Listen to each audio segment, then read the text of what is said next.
என் பங்காளி என்னன்னா பீச்சுக்கு போனோம்னு ஆசைப்பட்டப்பல இல்ல பங்காளி எனக்கு வேலை இருக்கு என்னால இட்டுன்னு போக முடியாதுன்னு சொன்னேன்.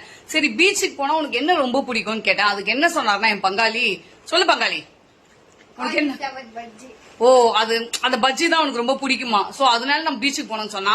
அதனால பெரியம்மா, அவனோட பெரியம்மா நானு மூளையை யூஸ் பண்ணி அவனுக்காக பஜ்ஜி செஞ்சிருக்கேன் கஷ்டப்பட்டு. எப்படி பெரியம்மா?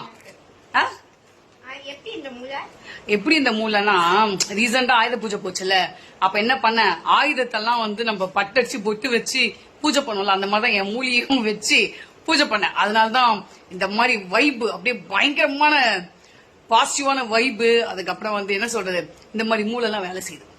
கரெக்டா? அதனாலதான் இருக்குமோ? இல்லன்னா பெரியம்மா ஏற்கனவே அறிவாளியா? சொல்லு கொஞ்சம். சுத்த போய் எங்க பங்காளிங்க அப்படிதான் 2 பேரும் நாங்க அடிச்சு மங்க மகாலும் வீடியோ கோசம்